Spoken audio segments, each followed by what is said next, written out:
In a bustling village, nestled between rolling hills and thick forests, lived a group of neighbors who were all different in many ways, different personalities, different backgrounds, and different dreams.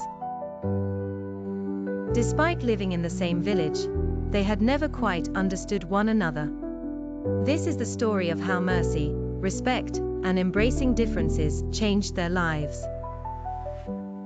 There was Amara, a quiet gardener who preferred the company of plants over people. She loved the peace of the earth and the soft rustling of leaves. Across the street lived Jamil, a bold baker whose laughter could be heard from blocks away. He loved talking to everyone who visited his shop and was always the life of the village square. Amara and Jamil had never exchanged more than a polite nod. Jamil thought Amara was too quiet, too distant. Amara, in turn, found Jamil too loud and overwhelming. Neither realized that their differences were simply different shades of who they were. One summer, a terrible storm hit the village. The wind uprooted trees, knocked over houses, and destroyed gardens, including Amara's prized plants. The once peaceful garden she cherished now lay in ruins, and she was heartbroken. For days, she couldn't bring herself to leave her house, mourning her loss. Jamil noticed Amara's absence.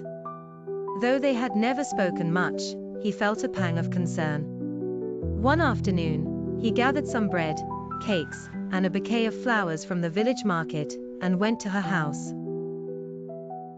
When she opened the door, Jamil, with his usual cheer, said, "I thought you might need a friend today."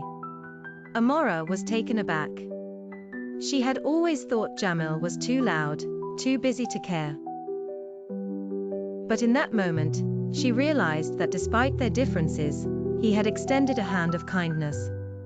As days passed, Amara and Jamil began to talk more. Amara shared her love for the quiet moments in her garden, how the stillness brought her peace. Jamil, on the other hand, explained how laughter and conversation filled him with joy, how he thrived in the company of others.